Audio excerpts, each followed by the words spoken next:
Please be warned. Inspired by a true story deals with crimes that may contain adult themes and violence and is intended for a mature audience.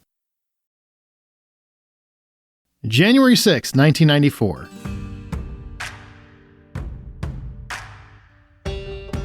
Figure skater Nancy Kerrigan is viciously attacked on the eve of her Olympic qualifying competition at the 1994 U.S. Figure Skating Championships. In 2017, director Craig Gillespie showcases Margot Robbie as the alleged conspirator of this attack, Tonya Harding. One of the most seminal moments of the 90s, but it's time to get to the truth of it all, because I, Tonya, was inspired by a true story.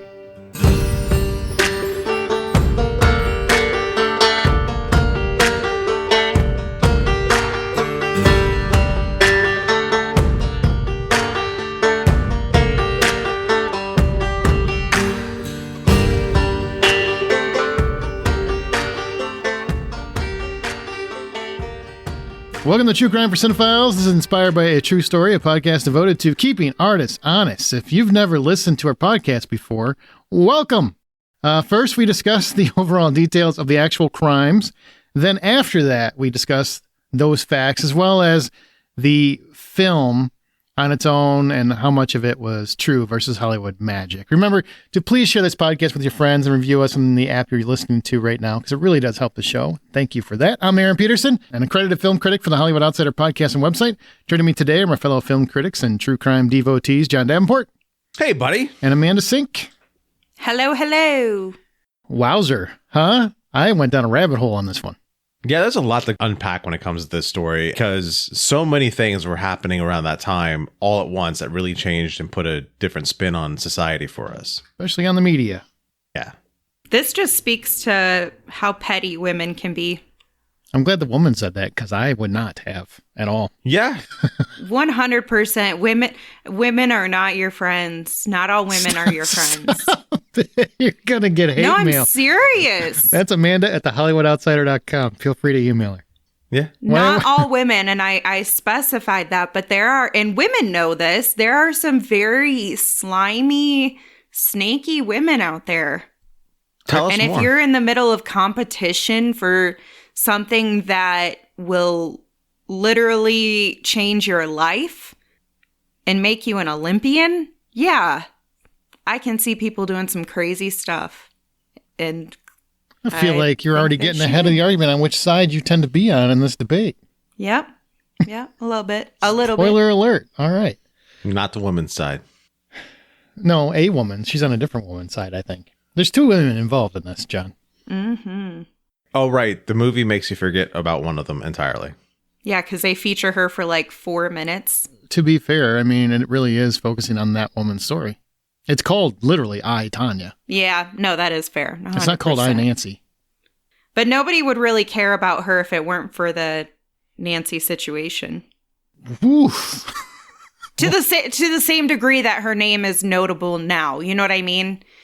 Like, name any other Olympic individual from 20 years Mary ago Lou that's still... Retner? See, I can't even remember her name. You can't Mary even Lou figure Retton. out the name. Mary Lou Retton. Mary Lou Retton, that's the one I was going for. Yeah. Yeah. Oksana Bayul was mentioned in this one. She's a pretty big name. There's a few of them that were mentioned.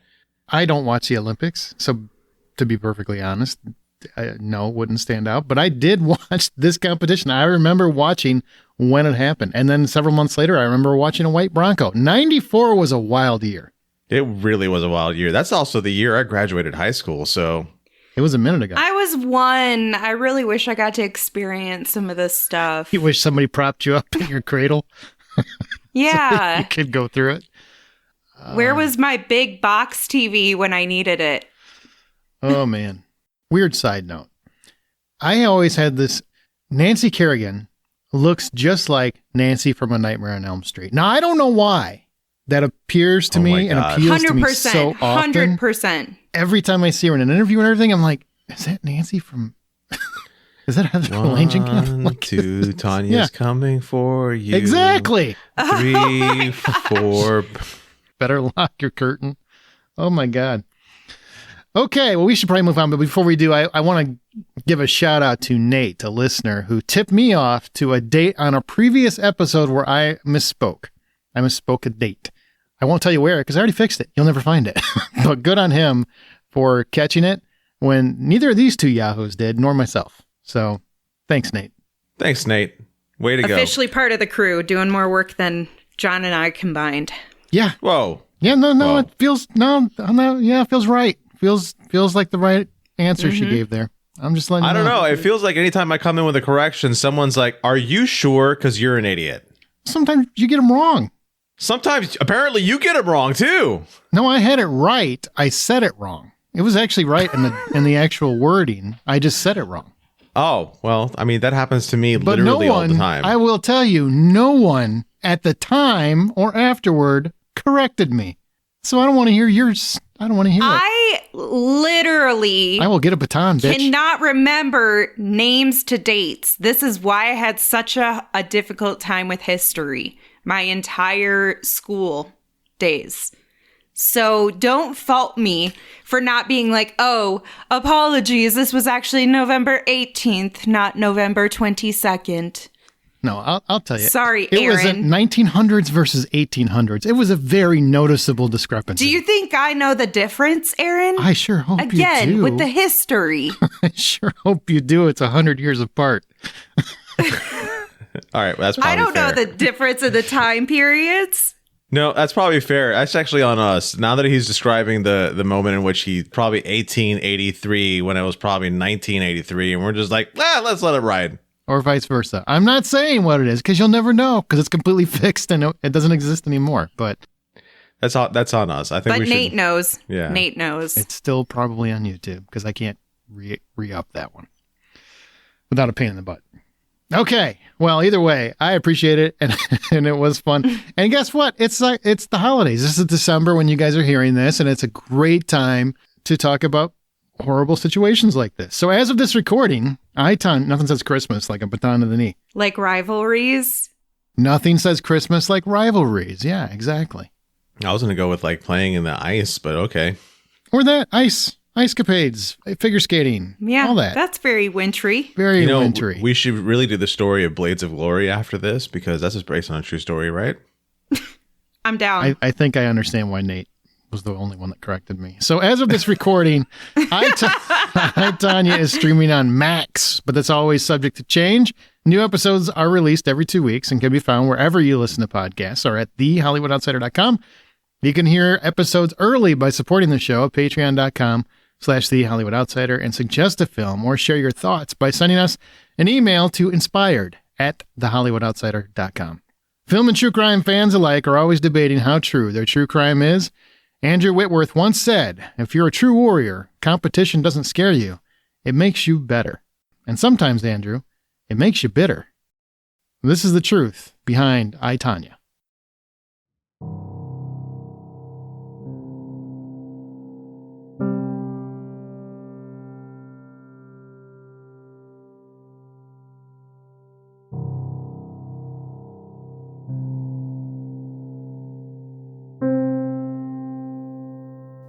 Nancy Ann Kerrigan was born on October 13th, 1969 to Daniel and Brenda Kerrigan in Stoneham, Massachusetts. She was the youngest of three, having two brothers, Mark and Michael. And while the boys loved hockey, Nancy took up figure skating. For those of you in warmer climates, if you live where it's cold, ice skating in any form is a pretty big deal. When Nancy was only a baby, her mother Brenda lost nearly all of her eyesight due to an illness, thus leaving her severely debilitated. Due to this, Daniel took on many of the daily routines and household duties.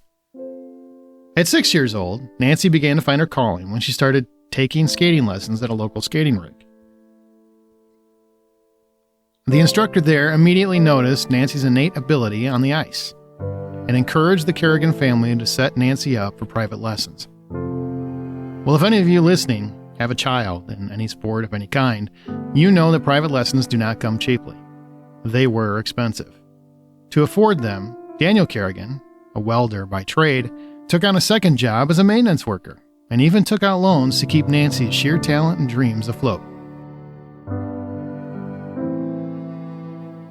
Her mother would have breakfast with her every single morning, and her father would drive her to lessons at 5 a.m. Eventually, Nancy became one of the best in the country at that age to do it, though this definitely came at a cost to her socially. Nancy nailed her first triple-triple when she was 14 years old, 15 in competition. Now, I am impressed knowing that, but I have no idea what it means, so I'll explain it to you so I can redeem some of my lost dignity. It is 2 consecutive triple toe loops. To execute a toe loop jump, the skater takes off from the back outside edge of their skate and does a single revolution in the air before landing on the back outside edge of their other skate. The more you know. From there, Nancy was on fire. She placed in multiple championships, both regional and national. And in 1992, she placed second in the U.S. championships along with Kristi Yamaguchi, who placed first, and Tonya Harding, who placed third. These 3 women were on the 1992 Olympic team, with Yamaguchi winning the gold and Kerrigan winning the bronze medals. Tonya Harding placed fourth. Yamaguchi announced that she was turning professional, and that made Nancy Kerrigan the top-rated skater in the nation. Kerrigan was determined to earn her status and got back to training, to honing her focus in preparation for the 1994 U.S. Championships and the Winter Olympics. And her closest competition in placement was Tonya Harding.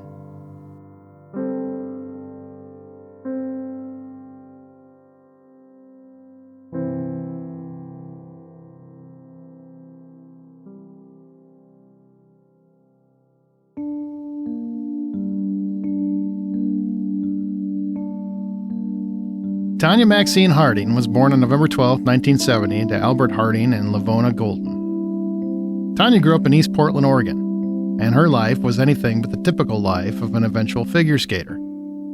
Albert, Tonya's father, never had a solid long-term job. He moved around from one odd job to another, while Lavona worked as a waitress to support the family.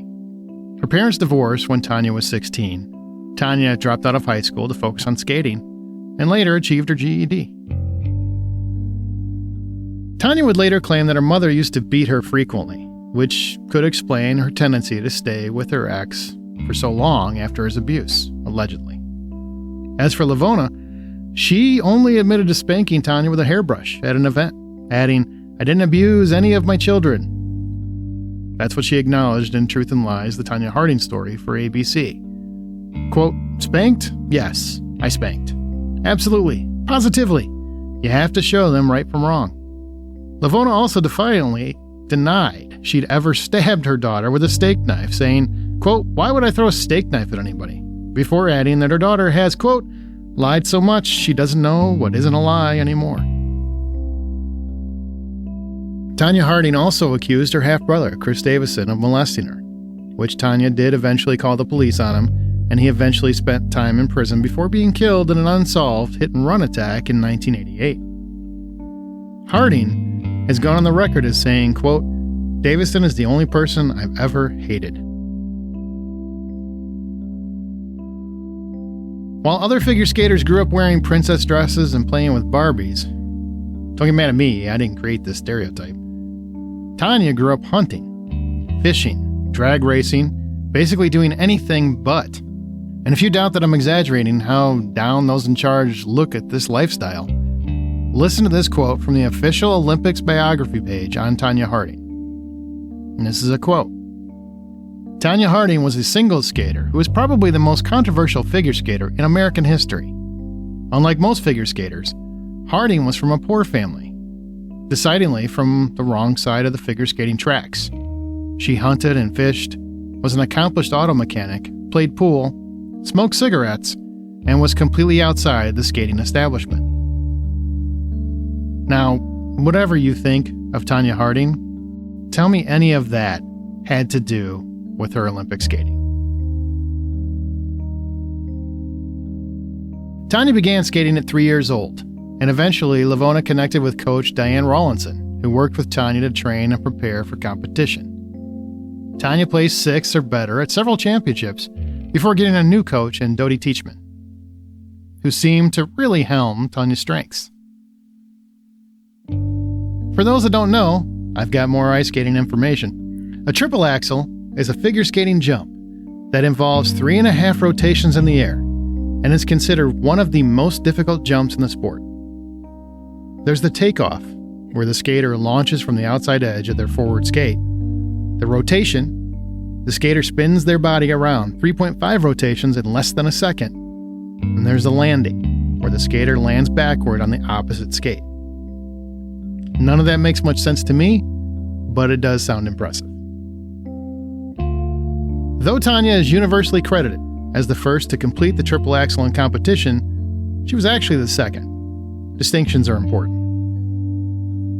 Midori Ito accomplished this feat first in 1988, though Tonya did accomplish this in an earlier program in 1987. She was the first American woman to accomplish a triple axel in competition in 1991, and by most accounts, Tonya Harding was one of the best skaters in the world at this time at the 1991 World Championships in Munich. The following year, however, Tonya Harding placed fourth at the 1992 Winter Olympics in France. Tonya and Nancy were rivals, but often shared time at events, though Nancy claimed they were never truly friends.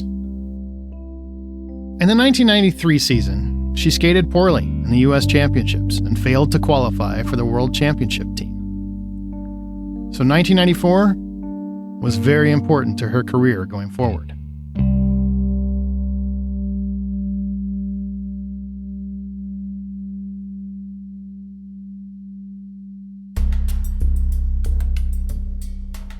Tonya also had a very tumultuous personal life. She had a strained relationship with her mother, and she had an ex-husband, who Tonya had vigorously claimed was abusive over the years, and Jeff Gillooly. Though they were divorced at the time of the attack, Gillooly and Harding were reconciled. It seemed, especially later, that much of this reconciliation was due to Harding's need to appear presentable and in a stable relationship, because for some reason in an athletic competition, that matters? Well, it certainly did. And what happened next was anything but award-worthy. And that, as they say, brings us to the incident. Yes, that one. Here's a brief timeline of events assembled by various press reports and law enforcement accounts.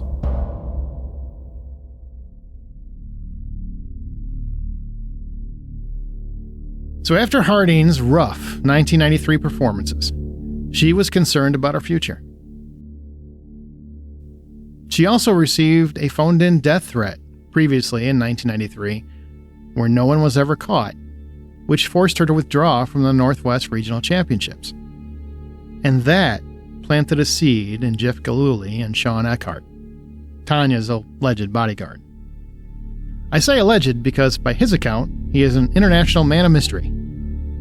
James Bond, essentially, but by all other accounts, he's about what you think you saw in the movie.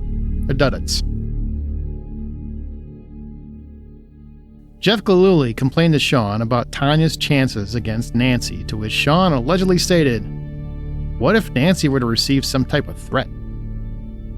Gillooly alleged that he discussed the plan with Harding, who did in fact later inquire and write down Kerrigan's schedule and location on paper, and Harding indicated that it was a, quote, good idea, thinking Gillooly would never attempt it or succeed at it. Though Gillooly claimed Harding was well aware of the plan, and Harding, still, to this day, maintains she only heard whispers of chatter. Now, Sean Eckhart allegedly, quote, discussed taking her out. I mean Kerrigan. And Jeff used funds from a skating donation to pay for that eventual attack. Shane Stant later admitted to the attack and that the initial plan was to slice Kerrigan's Achilles tendon. That's messed up.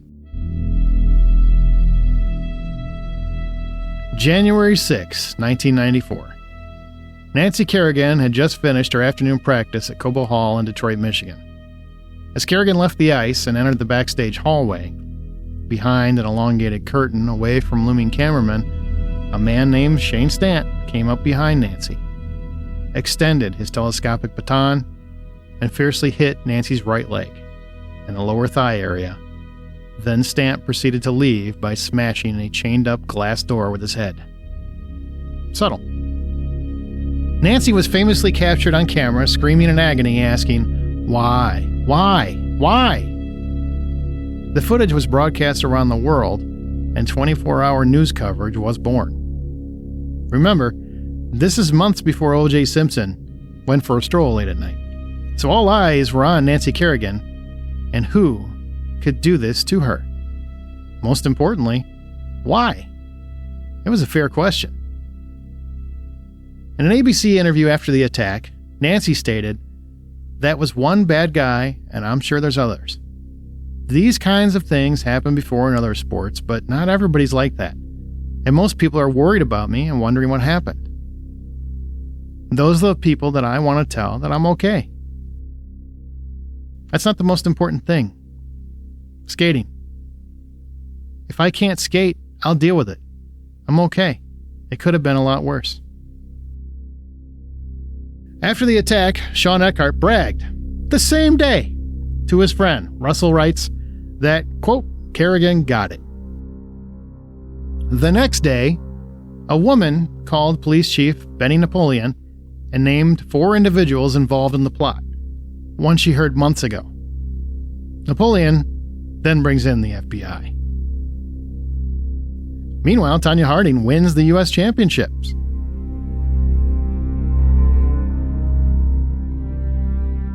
Could she have done so already? Who knows? We'll never know. Tonya Harding will never know.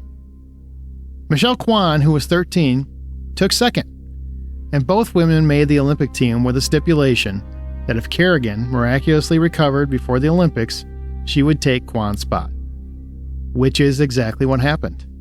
It was a miracle. But how about a movie for Michelle Kwan? Because that's an insane development. She did get to attend as an alternate, though. She never competed. It didn't take long for the FBI to get Universal spy Sean Eckhart to crack. And he quickly admitted his role in the plot, as well as implicated Jeff Gillooly, Derek Smith, and Shane Stant. Gillooly cut a deal in exchange for testimony against all parties. What a hero. Harding denied any prior knowledge of the attack, and still does to this day. What she does admit to is knowing after the fact that Jeff was involved and not saying anything about it. On January 27th, after lying to the FBI previously, Harding released a statement that said, in part, quote, "How sorry I am about what happened to Nancy Kerrigan. I am embarrassed and ashamed to think that anyone close to me could be involved. I was disappointed not to have the opportunity to compete against Nancy at Nationals. I have a great deal of respect for Nancy. I had no prior knowledge of the planned assault on Nancy Kerrigan. I am responsible, however, for failing to report things I learned about the assault when I returned home from Nationals.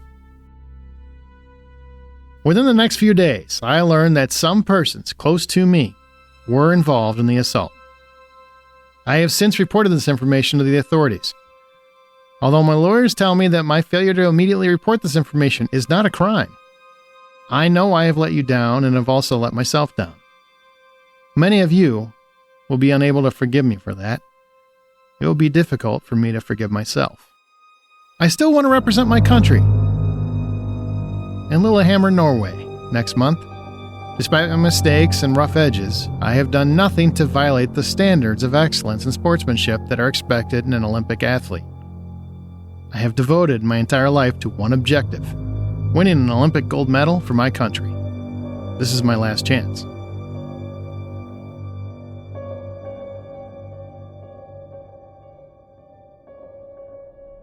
Once news of Jeff's involvement leaked, and Tonya's potential knowledge came out, it was a media firestorm, and all eyes were set on the 1994 Winter Olympics. On February 17th, yes, only a month and a half later, both Harding and Kerrigan practiced on the same ice, with the press swarming. And Kerrigan wore the same outfit she was attacked in, saying later, quote, "Humor is good, it's empowering." Now say what you want about Nancy Kerrigan, that's a baller move. The event was the most tabloid-centric Olympics ever, and honestly, it's probably the only time I, Aaron, ever watched a full event. Kerrigan delivered her textbook routine, but Harding did flounder. Yes, her laces broke, or there was an issue, and yes, they did allow her to reskate. But whether it was the pressure or the guilt, Harding was a shell of her former self. Kerrigan finished second and placed for the silver medal. Tonya Harding placed 8th.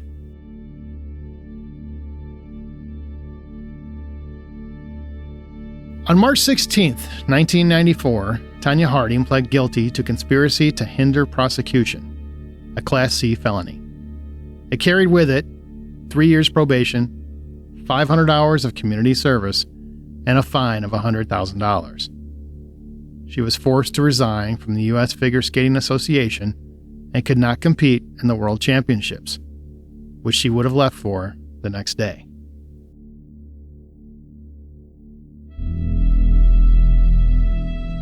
On March 21, 1994, a grand jury concluded that Harding, Gillooly, Eckhart, Smith, and Stant agreed to, quote, knowingly cause physical injury by means of a dangerous weapon, and emphatically stated that Harding was, quote, involved from the beginning or very close. She was never charged, though, due to her previous plea deal. Shane Stant has gone on the record since then that he had no knowledge on if Tonya had any prior knowledge to these events. He had no idea if she knew.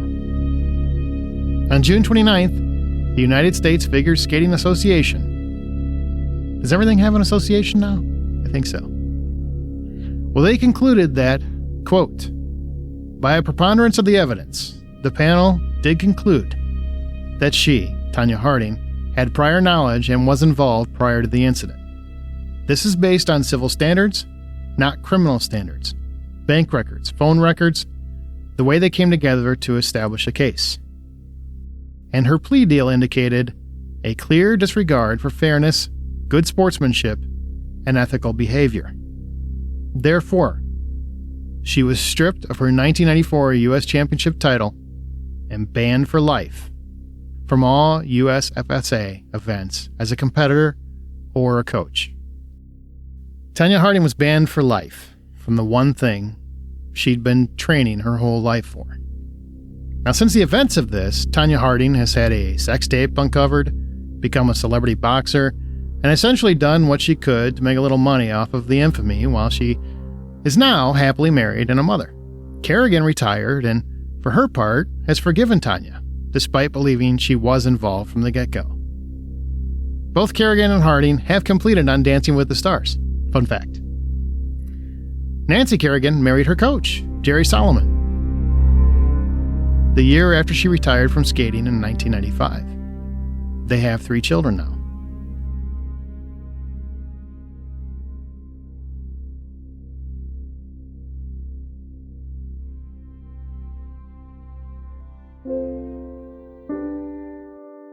Both women, Nancy Kerrigan and Tonya Harding, were far more than this one moment in time.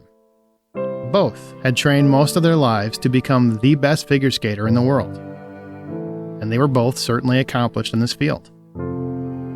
Nancy was the more traditional, graceful skater, while Tonya was a bit gruffer, but she took chances no other skater would.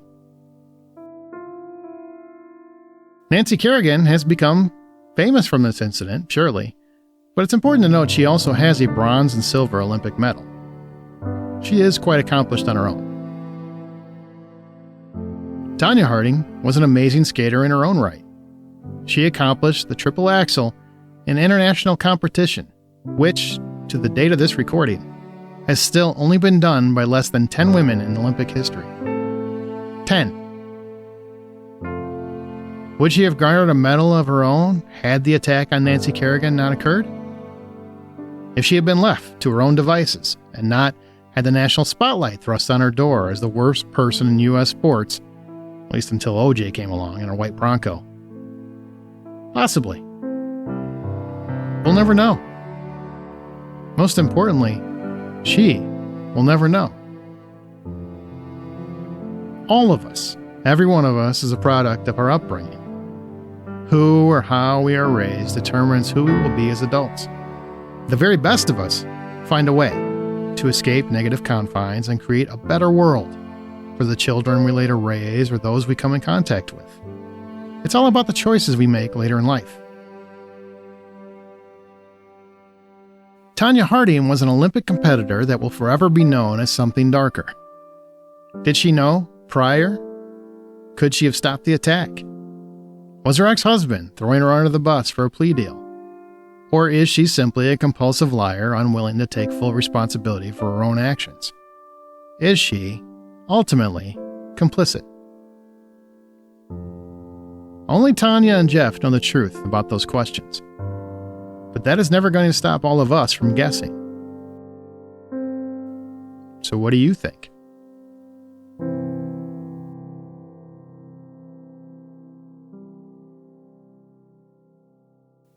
And that leads me to the million-dollar question. Knowing all of the information above, panel, you can return. Do you think Tonya knew about the actual attack, the death threat attempt, or nothing until after the fact? What is your opinion based on all the evidence that Tonya knew? Allegedly. I almost want to say that I could totally see her being involved the entire way and then just doing the whole shugsy doodles. I had nothing to do with it, though. I absolutely think she was involved from the beginning. She's the one who has the most motive. She had people who were involved in it who said she knew from the beginning. And she seems like the type of person who would do that. Please explain that. And her story was never consistent.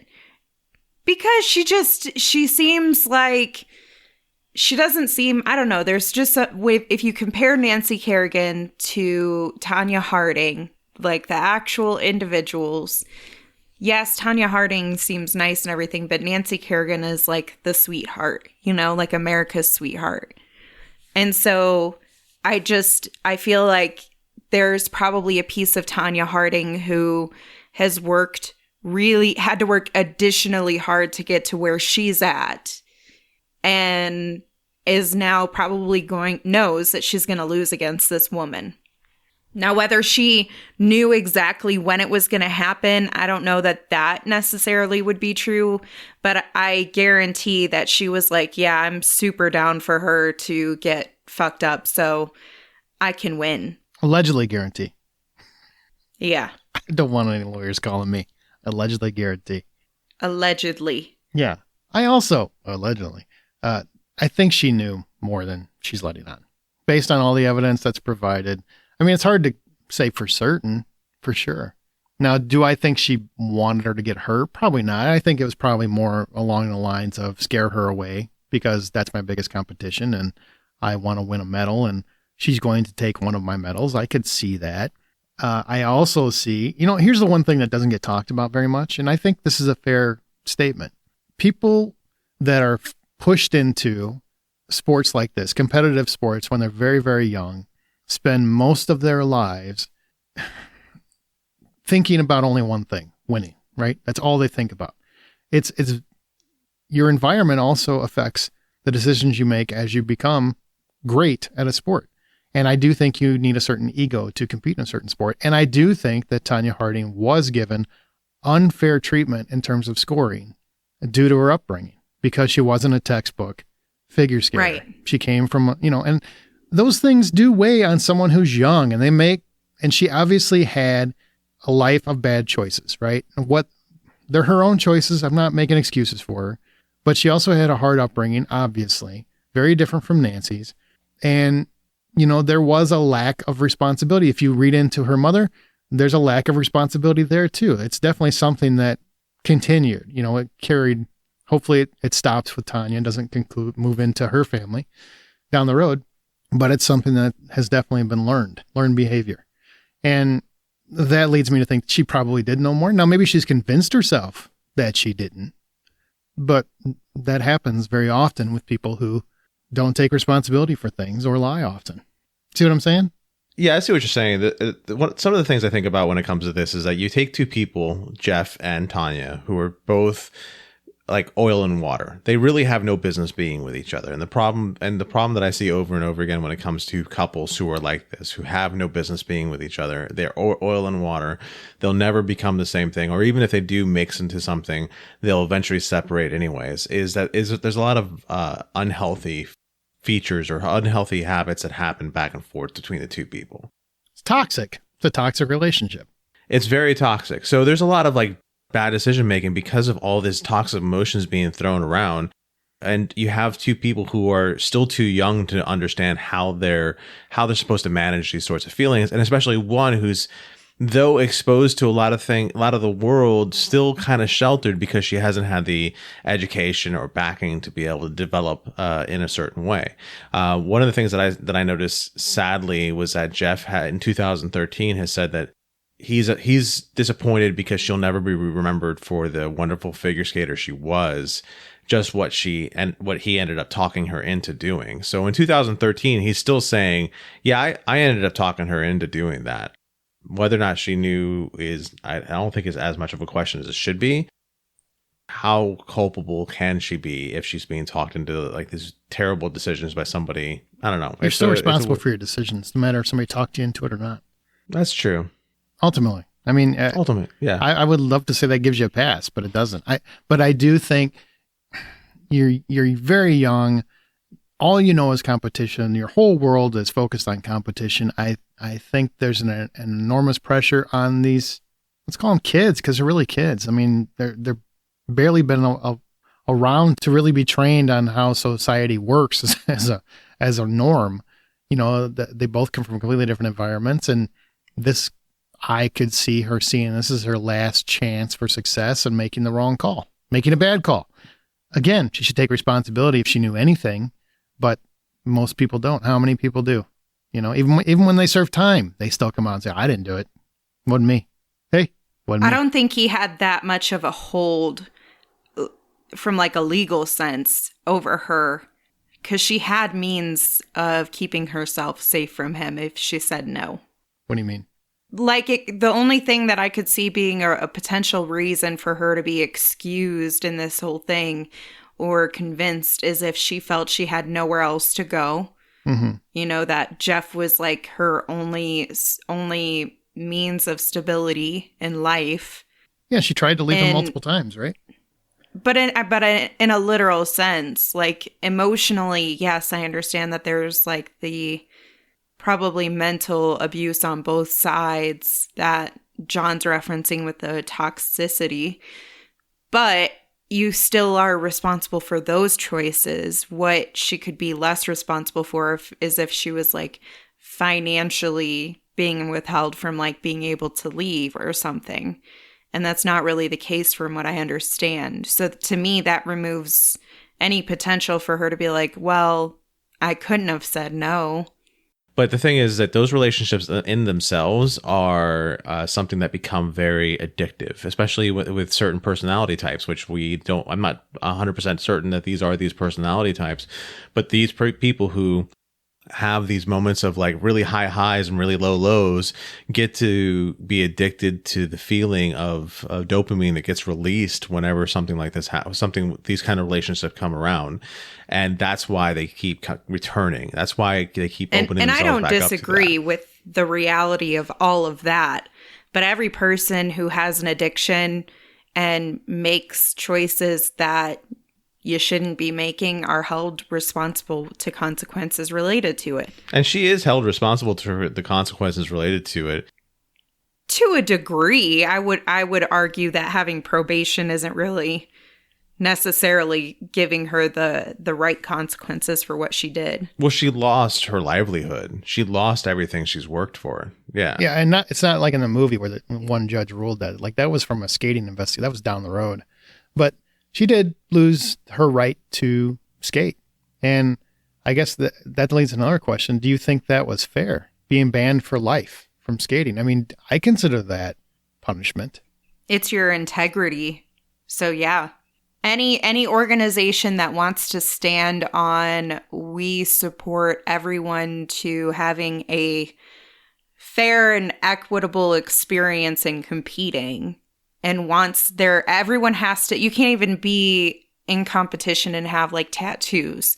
Like there are things that are still very traditional and conservative with a lot of these organizations and these competitions, that especially then in the 90s, that they want to see you be the best of the best. You have to be wholesome and pure, I guess, to a degree. And so when you lose that integrity, you're willing to try to take out your opponent by any means necessary instead of working harder to do better than them, even though you both could have gone regardless. To me, I think that that's very, I don't know, acceptable. The punishment. Yeah. Do you think the same punishment, honest question, would be applied if it was a man? I would hope so. I would too. Do you think it would? There is a double standard in the world. Always has been. I would almost have to do research on this because I think there was a moment recently when Conor McGregor was caught up in a situation sort of like this where he got, let me come back to that because I don't think it has happened to a man the same way. I don't know if I consider Conor McGregor and the MMA the same as the Olympics either, but I see your point. It's still athletics, right? If you had any knowledge whatsoever or you didn't do anything to stop this, yeah, I think being banned for life is fair. I know it sucks, and I'm sure she's young, and I'm sure she regrets it. I'm sure even to this day, no matter what she says, like she lives full of regret because she knows that affected the outcome of her life. Now, I would be feeling terrible because of what it could have done to that woman's life. But I feel like, based on the statement that she read directly afterwards, she was more concerned about continuing to compete than she was Nancy Kerrigan.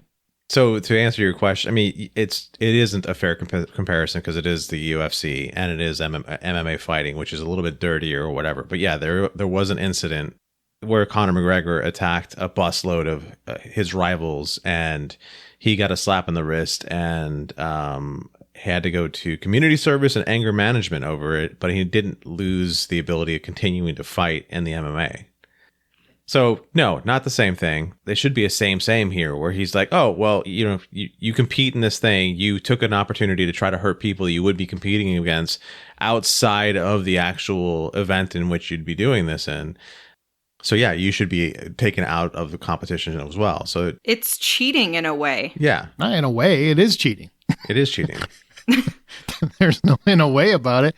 I'm going to knock, this is like the mob got involved. I'm going to knock the knees out of the competition. You know what I mean? I'm going to break some skulls. It's the same thing. It's definitely cheating, 100%. But I do wonder, does knowing her past now and the struggles around and the struggles that affected her, does that affect how you feel about her punishment? Do you feel any different? Do you feel it was like she was young? It was just hard for her. It was a difficult time. Blah, blah, blah. Do you have any of those excuses in your head, or you're like, you made a choice, a solid choice that you have to live with, and you chose to stay with somebody you knew was a monster? I know that's sad. Toxic relationships, abusive relationships are very hard to get out of. I understand all those things, but then you extended that abuse to an innocent woman. I want to remind everyone that this takes place in 1994, where we don't have the same sort of access to mental health as we do today. And mental health isn't something that is as cared about as it is today, too. It's very much something that was frowned upon and or sneered at. As much as I think she got everything she deserved, the access to mental health and or the understanding of what kind of mental health issues she may have been experiencing is wildly important to me when I look at this story, because I think it's unfair to say today. Back then, sure. We all are in the same mentality, sure. But today, it's unfair to say that to kind of judge her for a lot of this when she didn't have the kind of like tools at her disposal that would have made her helped her get through this much easier. I guess I agree to an extent. Yes, I think that her mental health could have absolutely played a part in that, but I don't think that it gives you the excuse unless you take the accountability. I feel like you can't say, my mental health wasn't in the right place. I didn't have the right resources and tools to be able to make the right cognitive decisions here. If you say, yes, I did do that and I shouldn't have, especially 20 years later. I agree with that. I'm a huge advocate for mental health. I also am a huge advocate for responsibility and accepting culpability. So regardless of your issues, you're still ultimately responsible, and she is too. So why do you think some have basically turned Tonya into a victim in this scenario? I mean, that has become, especially since this movie, honestly, a very popular talking point. And a lot of it has to do with this past that she has. Does even an abusive relationship, anything like that, excuse this behavior? You know, we kind of talked about that, but why do you think people are turning her into a victim all of a sudden? I think it has a lot to do with what I was mentioning, which is that people are now understanding that the period in time in which this all happened was a time in which we didn't have the same sort of like the same sort of understanding we have today about our abilities when it comes to how we interact with people, how we interact with our mental health. We've also become a society that is full of, we love anti-heroes, you know, and I think there's some of that where people are looking kind of snidely at Nancy Kerrigan, like, because she's too good, she's goody two shoes or whatever. And here's Tonya Harding, who's kind of this badass on the ice or whatever. And I think there's some of that too. I think there's just some of that hero reshaping going on. I don't see that story happening at all, especially since this movie, because this movie just paints her as a victim of her circumstances and not like necessarily not as a hero. I said hero reshaping, anti-hero, meaning a very unlikable hero. And that's how this movie does. I would say this movie absolutely sets her as that, as an anti-hero. You don't think so? I don't think it sets her up as an anti-hero at all. I just think it does focus 100% on her because, well, as somebody said to me recently, it's called I, Tonya. It is. And I say it that way because we always ask the question, did it honor the victims in any way? Well, Nancy is barely a footnote, even though what happened to her is such a big portion of what made her infamous. Nancy is such a footnote in this story. When you were going through the description of like Nancy's background versus Tonya's background, they're not that different, with the exception of she had a mom and a dad, and her dad worked 2 jobs, like to make it so that they can afford her ice skating, whereas she had her mom and dad, and then her dad took off because her mom didn't want anything to do with her. No, I actually very much specifically pointed. You know, I could have just focused on the events of the incident and everything else. I mean, for the recap, so to speak. But I really thought it was important to show, like, granted, her mother, Tanya's mother's a little gruffer. So is Tonya. But on the same token, Nancy had a very challenging childhood too. It's just, you know, it does help when you have loving parents that are more involved. And it seems like Nancy did.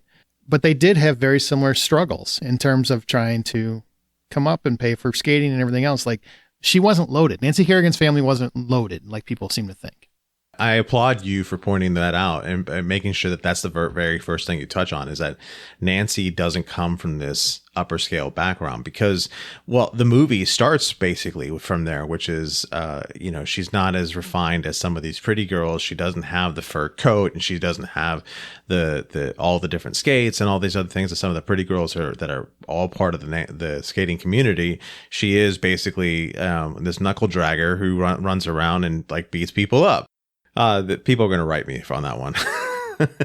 Also, his email is amanda@thehollywoodoutsiders.com. So, oh my gosh. That's only because everyone should know that I can't read. Okay. I think it's also real quick. I'll just say that I think the reason people might victimize her is because it's a relatable plight. But even though it's relatable to so many people, I think to me, that's why it makes it less excusable, because so many people have been through similar struggles and did not turn out that way. And it's not that Nancy Kerrigan had the same type of upbringing. Obviously, that is a different environment than what Tonya Harding had. But like Aaron said, there's still similar plights that they had, and they still turned out different based on those things. And so I think it is really just your individualized ability to own that and do better, or own that and continue to struggle through it and use it as an excuse rather than a reason. Yeah, and I think what really struck me is, you know, I'm reading up on her, I'm watching, you know, I've had very similar struggles growing up. I understand what it's like to be set up to fail in terms of your life and whatnot. And it is all about the choices you make. Now, it does matter who's at the head of the dinner table, right? Because they do influence how you choose to make decisions. And I know that makes a difference in my particular life. She had a different person at the head of her dinner table, and that makes a different choice for her, or a different direction for her. But ultimately, no matter when it is, you're ultimately responsible for your actions and your direction of your life and your choices. And no matter how hard you might have had it, other people have had it equally as hard or similarly as hard. They make different choices. They come out different places. I think if she would have eventually just taken ownership, she would have lost a lot of the infamy she's gained pretty quickly. And likewise, Nancy has repeatedly tried to distance herself from the attack because she's focusing on her personal achievements. Like, she has 2 frickin' medals. She's placed twice in the Olympics. Why is this like the big thing that she has to talk about every time she's interviewed? And of course, some have actually come down on her as being snobby. Even when it happened, I remember it to this day. There were people who were saying, "Oh my gosh, she's fake. That's so fake. Why? And I remember going, at that time, media was not like it is now. It isn't like people know to get right back up and go fight. You know, people aren't trained for media moments. You know? Damn. I'm just saying, like, people aren't trained for media moments at this time. She was just hurt and really asking a genuine question. And I don't understand how anyone can see whatever you think of her as a person later. I don't know. Maybe she is a snob. I have no idea. I don't know her. But I have seen nothing about her except for people don't like the attitude she takes when she's asked about this attack. And I can't for the life of me blame her for not wanting to keep reliving this. Like, in her mind, it's a traumatic event, and everybody's like, hey, could you just recap that again for the 3 millionth time? And can you imagine if you spend your whole life, now granted, Tonya Harding's going to have to live with the choices that were made in her whole relationship and everything else. She earned that. Nancy Kerrigan did not. She worked her whole life to become an ice skater. Her whole life, like entirely her whole life. And she medaled twice. Tonya Harding never medaled. As far as I'm concerned, Nancy Kerrigan is far more accomplished, even though if I go back and look, I think there were times where Tonya Harding was a better skater, but it doesn't matter. One got 2 medals and one did not. So I just can't understand why people feel the need to kind of medals. I don't know if you can use that though, because I do if you're an Olympic wannabe. Well, but she lost the opportunity to compete for a really long time. There's no way people weren't biased for her. That's true. Anytime, around that and beyond. Look, I think if she would have had, this is my personal opinion, if she would have had a perfect program, is that the right term? I don't know. I don't watch skating. But if she would have had a perfect program in the actual Olympics that this occurred in with Nancy Kerrigan and whatnot, I still think she would have not placed. I think the fix was in, so to speak. Yeah. It was a great comeback story, but I don't think she would have placed. I really don't. Even if she had been cleared by all charges, I think she still wouldn't have placed. I don't even think, it's a great comeback story for Nancy to be able to be there. It but is, I don't know. absolutely. I don't even know it's so much of a comeback story for Tonya to be able to be there, because we don't even know if she would have been able to make it there if this incident didn't happen. Well, she placed first. So if Nancy competed, worst case scenario, she places second. She still would have went to the Olympics, that's the sad thing. She could have found out on her own. Yeah. She really could have. So let's talk about the movie, because Tonya is about competitive ice skater Tonya Harding, who rises amongst the ranks of the U.S. Figure Skating Championships, but her future is thrown into doubt when her ex-husband intervenes. Does she have culpability? We already talked about that. It was written by Steve Rogers, directed by Craig Gillespie, who actually directed Nancy Kerrigan in a Campbell soup ad in 1993. Fun story. And stars Margot Robbie, Sebastian Stan, Allison Janney, who won an Oscar for this performance, and Paul Walter Hauser, who has never had a better opportunity to portray Paul Walter Hauser, honestly. This whole character has carried him through quite a solid career, honestly. So as a standalone film without any real knowledge of the case, or if you had knowledge of the case beforehand or afterward, I obviously did because I watched this very intensely live. Thoughts? Because I think this is a fantastic film, and Margot Robbie once again proves that she is much more than just A Pretty Face. I think this movie is exceptional. It's entertaining. It's educational to some degree. It tells you, it puts you into this period of time that, like, if you watch this movie, that's what the 80s and 90s really felt like.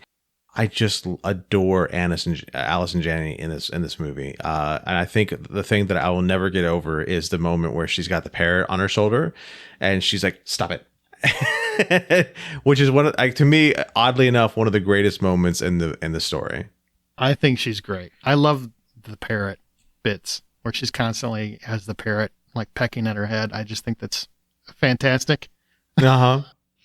Husband number 6 right there, the best of all of them. Absolutely. Just good times. The crazy part for me is I obviously was not able to even be invested in this at the time that it occurred. You were being rocked to sleep while the Olympics were on, apparently. Yeah. So I would have started hearing about it like 10 to like 12-ish years after it happened. And I just kind of heard the names and like briefly heard the story. I didn't really dive into it until Tonya. But I think that it is a great, great movie. I think it's a good depiction of somebody's struggle and maybe what could have led them to do something that they allegedly did.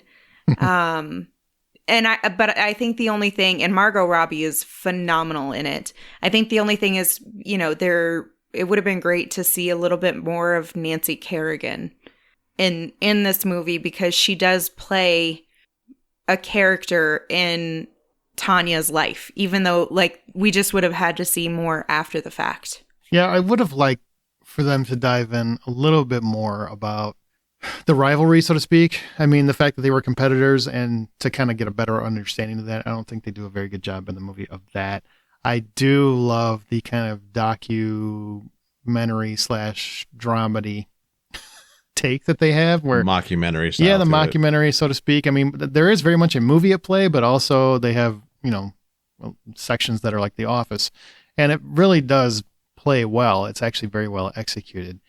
They take some liberties here and there, that's for sure, because no, she never called a judge a dick.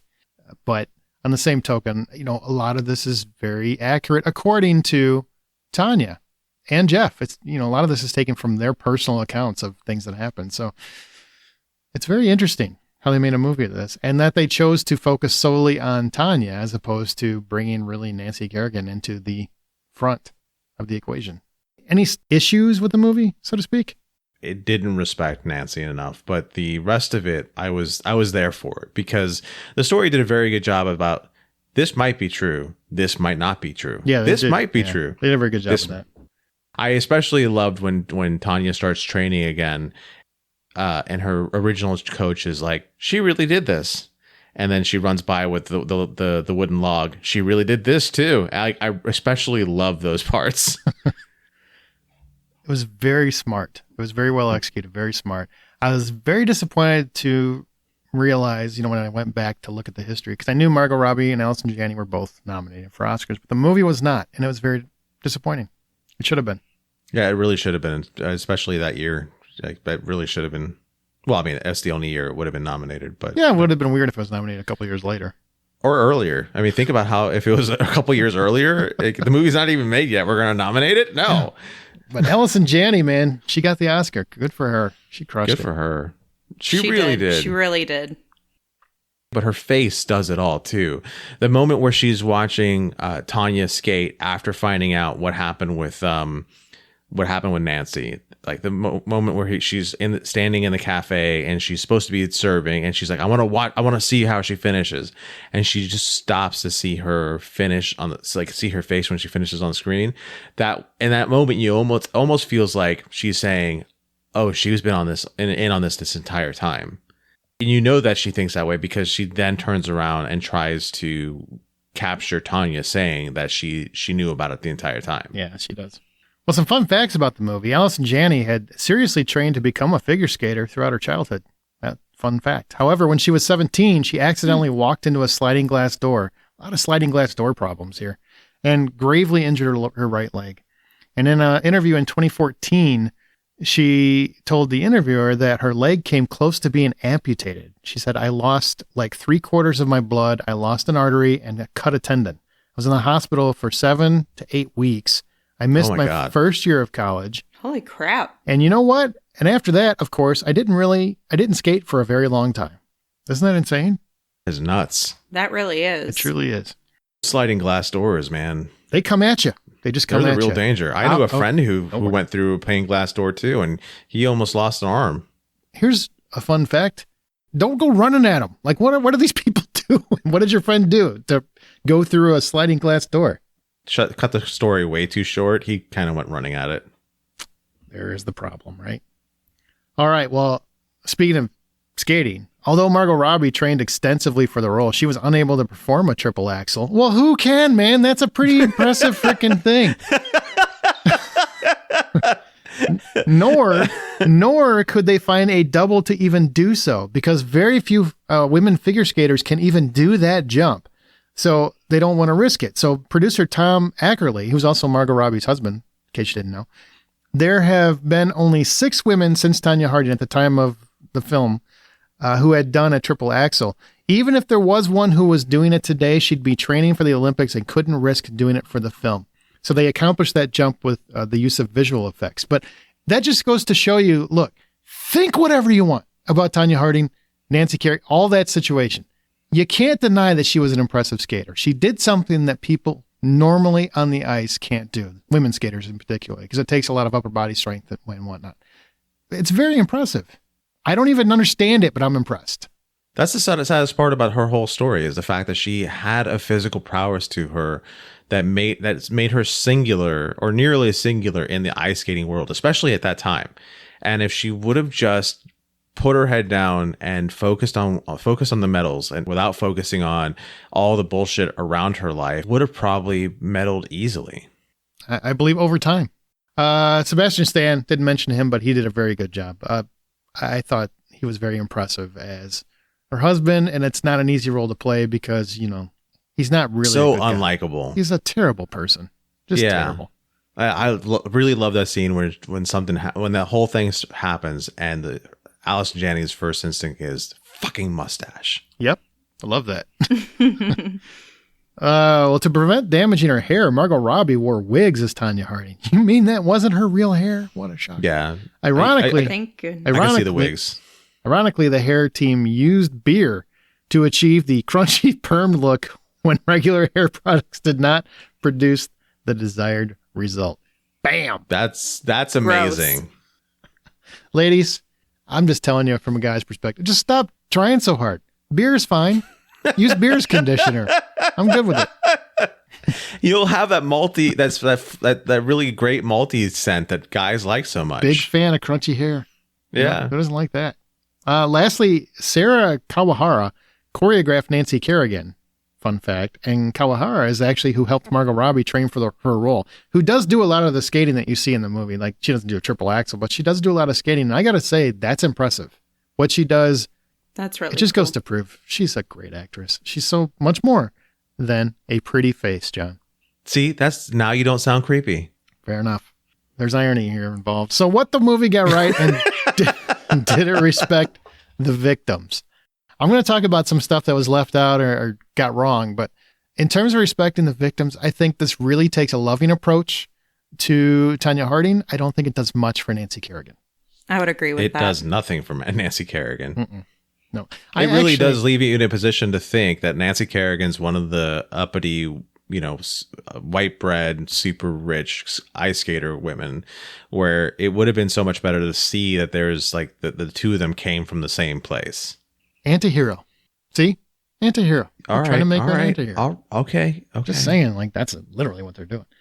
So what the movie got right or wrong or left out, etc. I mean, I already went through a whole bunch of stuff, but there are some other little bits in the movie. Like, was Harding really forced to pee on the ice because her mom refused to give her bathroom breaks? There's some truth to that. There's a woman that took lessons at the same time that told the Chicago Tribune that her mom did shout at her, "I paid for you to practice, so you're going to stay on the ice and practice," and that might have forced her to pee on the ice. That's rough. Okay. Yeah, Lavona did, in fact, make her take pictures, her class picture in her skating costume. So that happened, which is kind of sad. And my favorite, this is my favorite. Did Sean Eckhart really claim to be a counterterrorism expert? Did he really think that he was this international man of mystery? Or is this Paul Hauser just being himself? That's funny. He sure the hell did. There's an interview with Diane Sawyer. You can go watch it yourself. It's amazing. He really acts like he is the shit. I love in the movie, though, where Hauser's playing it and she's like, but you didn't. And he's like, but I did. But you didn't. But I did. But you didn't. Yeah, but I did. And keeps trying to roll forward. I love that. I'm like, this is amazing. And also, did he brag about the attack? Sure did. He sure did. The same goddamn day. He was quite the fella. Also, according to Harding, Gillooly did chase her with a gun and it fired it and it bounced off the concrete and hit her in the face. That part of the movie is according to her, true. What's not true is Tonya never fired Diane. She just kind of switched coaches, which happens in sports all the time. Harding did eventually come back to Diane when she promised to make certain changes in how she presented herself and handled herself. Did she do those things? I'll leave that up to you. Before we leave, Amanda, at the very beginning, you were about to go on a bit of a tangent about how much you dislike Tonya Harding based on all of this. Mm-hmm. Is there anything that you wanted to add that you didn't get a chance to? I don't think so. I just think it's grimy. Ooh, there's a word you don't hear very often. I don't like women who don't like women for no reason. Or because they want, like, I think women should want to uplift and support other women more than anything. And I don't like the fact that because this was her competition and she didn't think that she could make it, she was going to just take out the competition. You have to earn it. Damn right. If you're really the best, really prove you're the best. You don't get to play the Karate Kid song unless you earn it, right? You're the best around. That's what I say. Oh, fair enough. I mean, look, I think competition it can bring out the best in a lot of athletes, but you can't shortcut it. You just can't. It's too bad because she'll never know if she could have gotten a medal in the Olympics. She'll never know because of the choices she made. Whether she knew or not, she still made choices that led to that moment. Sucks to suck. Would you have done anything differently in terms of the movie before we head out of here? I think what I would have done is kept the story as much as possible on Tonya. However, kept a parallel and not really drawn too much attention to the parallel with Nancy along the way. So I would have done a little bit more of that.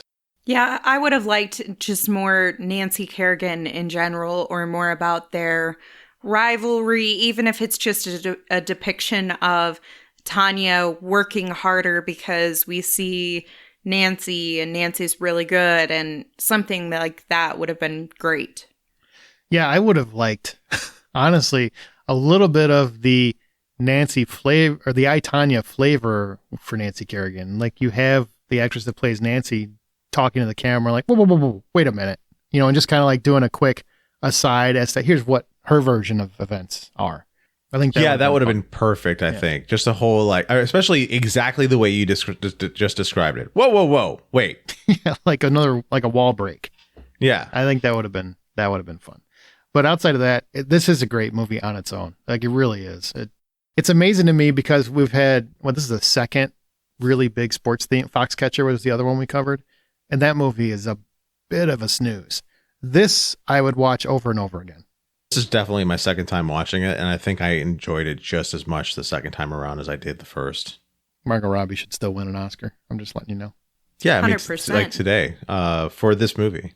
Yeah, which would also be weird a couple years later, but here's what we've been through a lot. We should just go back and like fix a few things from 2019 or 2017. Because of COVID, we got to go back to 2017 and fix this.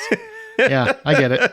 All right. Well, if you enjoyed this podcast, you can always share the show on your social media outlets, and please give us a review in your favorite podcast app because you are the best source of promotion. So tell your true crime maniac friends about it. I do want to tell you our next movie is going to be The Honeymoon Killers and Lonely Hearts. It's actually two movies that are covering the same case, the Lonely Hearts Killers. So you can look into that. Lonely Hearts and the Honeymoon Killers. And I will tell you, Honeymoon Killers is on Max. It is a watch. That's all I'm going to say. It's not an easy one. Man, Francois Truffaut says that is his favorite American film. He's a famous critic that famously interviewed Alfred Hitchcock, by the way. Well, I mean, the way you over-enunciated his name, I'm assuming he's from France. Why don't we listen to the French? That's true. I can't take them seriously. All right, well, that's going to do it. So thanks, everybody, for listening to Inspired by a True Story. Now, let's keep those artists honest.